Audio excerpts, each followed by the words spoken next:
ఇది కేవలం సమాచారంగా మాత్రమే భావించండి. వైద్య నిపుణులను సంప్రదించండి. అసలు కర్పూరం ఏ సీజన్స్ లో వాడాలి, ఎందులో మిక్స్ చేసి కర్పూరం వాడితే మనకి నొప్పి. చాలా మంది మోకాల నొప్పులని, నరాల తిమ్మిర్లని, నరాల బలహీనతలని, సర్వైకల్ స్పాండిటిస్ అని ఒకటి కాదు, ప్రతి నొప్పులకి బ్రహ్మాండ. వర్షాకాలంలో వెదర్ మొత్తం చమ్మగా ఉంటుంది, బాడీ కూడా చాలా లెథార్జిక్గా ఉంటుంది, దానివల్ల నొప్పులు ఎక్కువ అవుతుంటాయి. కాబట్టి ఈ సీజన్లో ఆముదం నూనె ఒక 100 గ్రాములు తీసుకోండి. కర్పూరం ఉంటుంది కదా, 4-5 బిళ్ళలు కర్పూరం అందులో క్రష్ చేసి వేసేసేయండి. ఇలా ప్రిపేర్ చేసిన ఆయిల్ని పొద్దున్న లేచాక, ఒకవేళ చాలా వరకు కేసెస్లో స్కిన్ ఎలర్జీస్ ఉంటాయి, స్కిన్ ఇన్ఫెక్షన్స్, స్కిన్ ఎలర్జీస్ ఉంటాయి, ఫంగల్ ఇన్ఫెక్షన్, అలాంటప్పుడు ఆముదమాకు.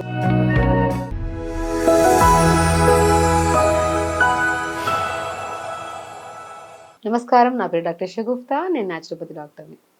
కర్పూరం వాడితే నొప్పులు తగ్గుతాయా?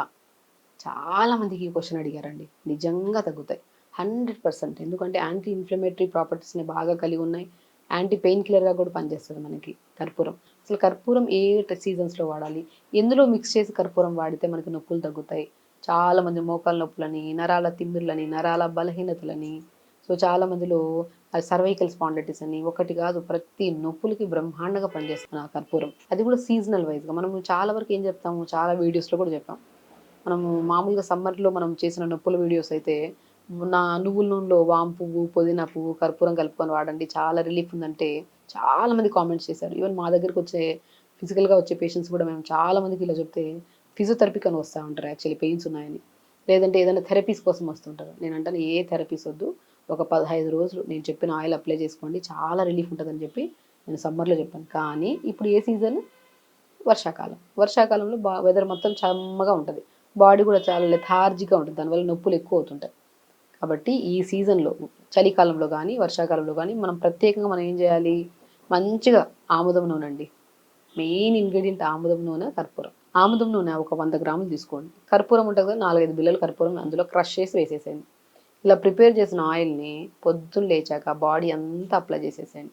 మంచిగా పెయిన్స్ ఉన్న చోటైనా అప్లై చేసుకోవచ్చు, బాడీ అయినా అప్లై చేసుకోవచ్చు. అప్లై చేసుకొని ఒక హాఫ్ అన్ అవర్, కుదిరితే ఎండ దొరికితే ఎండ ఉంటే బాల్కనీలో కూర్చొని కాటన్ డ్రెస్సులు వేసుకొని, సో ఎండ కూర్చోండి, హాఫ్ అన్ అవర్ బాడీ మంచిగా అబ్జర్వ్ చేసుకుంటుంది. దాని తర్వాత ఆముదమాకులు అంటే ఐడియా ఉందా?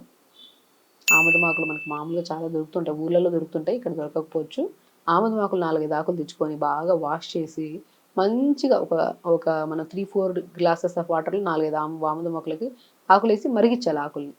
ఆ మరిగించిన తర్వాత ఆకులు తీసేసి ఆ నీళ్ళని స్నానం చేసి బకెట్ నీళ్ళలో కలిపేసుకొని స్నానం చేయండి. ఎంతటి పెయిన్స్ ఉన్నా అద్భుతంగా పనిచేస్తుందండి. ఇది యాజ్ అ న్యాచురోపతి డాక్టర్ నేను ఫిజికల్గా చాలా కేసెస్లో నేను చెప్పాను, చాలా బెనిఫిట్స్ వచ్చాయి. అండ్ నేను ఇది ప్రాక్టికల్గా చేసిన కేసెస్. అండ్ పాతకాలంలో పెద్దవాళ్ళు చేసే ప్రొసీజరే ఇది. ఆముదమాకుల్ని మరిగించి మనం మంచిగా మరిగించిన వాళ్ళని స్నానం చేసి నీళ్ళు కలుపుకొని ఆముదం నూనెలో కర్పూరం కలిపేసి బాడీ అంతా పెట్టుకొని ఒక హాఫ్ అన్ అవర్ ఉంచి స్నానం చేస్తే నొప్పులు, సయాటికా పెయిన్, బ్యాక్ పెయిన్, నీ pains, any kind of pain అద్భుతమైన రెమెడీ అండి. ఒకవేళ చాలా వరకు కేసెస్లో స్కిన్ ఎలర్జీస్ ఉంటాయి, స్కిన్ ఇన్ఫెక్షన్స్, స్కిన్ ఎలర్జీస్ ఉంటాయి, ఫంగల్ ఇన్ఫెక్షన్, అలాంటప్పుడు ఆముదమాకులు అవాయిడ్ చేయమంటాను. ఎందుకంటే అది ఇండివిజువల్ కేసెస్లో మనం చెప్పొచ్చు. లేదు స్కిన్ బాగుంది, హెల్దీగా ఉంది, యాక్టివ్ ఉంది, సో అల్టిమేట్గా అందరూ ఫాలో అవ్వచ్చు ఇది. కాబట్టి ఆముదమాకుల్ని మరిగించి ఆ మరిగించిన నీళ్ళు, స్నానం నీళ్ళు చేసే నీళ్ళు కలుపుకొని మంచిగా ఆముదం నూనెలో కర్పూరం కలిపి పెట్టేసుకొని హాఫ్ అన్ అవర్ ఉంచి, హాఫ్ అన్ అవర్ ఉండమంటే మనం ఇటు అటు తిరుగుతూ ఉంటాం, అదేదో ఎండ కూర్చొని ప్రాణాయామ ధ్యానం చేసుకుంటే ఇంకా అద్భుతం. మైండ్ఫుల్గా ఉంటాం, కోపము తగ్గుతుంది, బీపీ ఉంటే బీపీ కూడా కంట్రోల్లోకి వచ్చేస్తుంది. మనం మంచిగా కర్పూరం ఎందుకు అంత అంటే, కర్పూరం ఈవెన్ బాగా గమనించండి, ఇంట్లో కర్పూరం ధూపం వేసామనుకోండి, ప్లెజెంట్గా ఉంటుంది ఇల్లంతా. ఆ ఘాటుకి నోస్ ఇన్ఫెక్షన్స్ ఉన్నా కూడా తగ్గిపోతాయి. అసలు చాలామంది స్టీమ్ బాత్ చేసుకుంటుంటారు, కర్పూరంని బాగా మరిగి కొద్దిగా మనం పెట్టేసి ధూపంలాగా స్టీమ్ తీసుకుంటుంటారు. ఆ స్టీమ్కి కర్పూరం ధూపానికి చాలా రిలీఫ్ ఉంటుంది, పెయిన్ రిలీఫ్. మనకి పెయిన్ థెరపీస్లో కూడా మనకి యూజ్ చేస్తూ ఉంటాం. సో ఇన్ని రకాలుగా యూజ్ చేస్తుంటాము, అన్ని థెరపీస్ అవసరం లేదు, ఓన్లీ కర్పూరం మాస్టర్ ఇంగ్రీడియంట్. కర్పూరంలో మనం ఆముదం నూనె వేసేసి ఆముదంలో కలిపేసుకొని అప్లై చేసుకొని ఆముదం ఆకులతో మరిగించిన ఆయిల్తో నీళ్ళతో స్నానం చేస్తే రిలీఫ్ 100% ఉంటుంది. పాతకాలంలో పురాతన పెద్దవాళ్ళందరూ వాడేవాళ్ళు ఈ ప్రొసీజర్.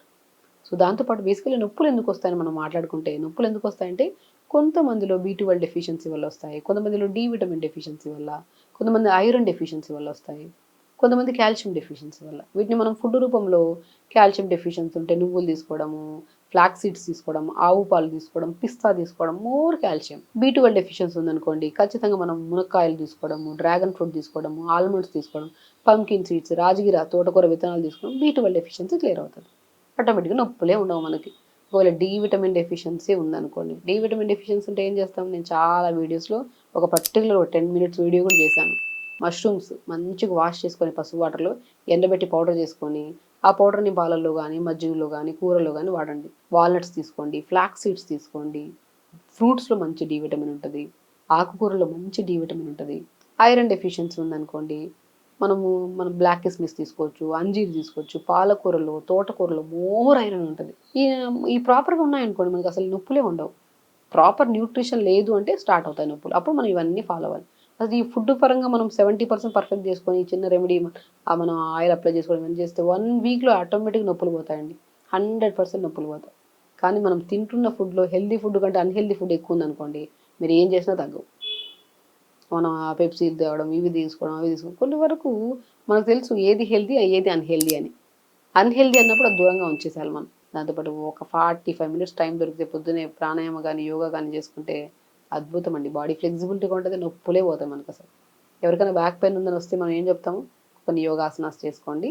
పర్టికులర్గా బ్యాక్ పెయిన్ ఉండేవాళ్ళు కొన్ని చేయాలి, కొన్ని చేయొద్దు. భుజంగాసన్, సర్పాసన్ చేసుకోండి, ధనురాసన్ చాలా అద్భుతంగా పనిచేస్తుంది. సో అలాగే కొన్ని కొన్ని పెయిన్స్కి కొన్ని కొన్ని ఆసనాస్ చేద్దాం. అవి చేసుకుంటూ మనం కొద్దిగా మంచిగా నేను చెప్పిన చిన్న చిన్న రెమెడీస్ ఫాలో అయితే నొప్పులే ఉండవు మీకు. 100% నొప్పులు ఉండవు. నొప్పులు ఉన్నాయని బాధపడే బదులు నొప్పులు నేను తగ్గించుకుంటున్న ప్రయత్నం 100% పర్ఫెక్ట్గా ఉంచుకోవాలన్న నమ్మకంతో మనం చేసే ప్రతి ప్రయత్నంలో యోగా ఉండాలి. నీళ్ళు సరిగా తాగాలి. మెయిన్ ఇంపార్టెంట్ వాటర్ కూడా త్రోడ్ డే మంచి వాటర్ తాగాలి. కర్పూరంలో ఆముదం కలిపేసి కర్పూరంని ఆయిల్ అప్లై చేసుకోవడం, ఆముదం ఆకులతో స్నానం చేయడం, చిన్న చిన్నవి మనం ఎన్నో రకాల రెమెడీస్ మాట్లాడుకున్నాం. సో B12 తక్కువైతే, డి విటమిన్ తక్కువైతే, ఐరన్ తక్కువైతే, కాల్షియం తక్కువైతే ఎలాంటి ఫుడ్ ఇంత క్లుప్తంగా మాట్లాడుకున్నాం. విని వదిలేయకుండా ఖచ్చితంగా చెయ్యాలి కూడా ప్రొసీజర్. ఒక రోజు చేసి 2 రోజులు చేసి ఆపేసి ఇంకో వీడియో చేసి అది ఫాలో అవ్వడం కాదు. ఏదైనా ఫాలో అవుతున్నప్పుడు చేస్తే 1 మంత్ ప్రాపర్గా చేయాలి. అంతా ఫుడ్డే కదా, 100% రిజల్ట్స్ వస్తాయి. సో ఖచ్చితంగా చేయండి. హెల్తీగా ఉండండి, హ్యాపీగా. నమస్కారం.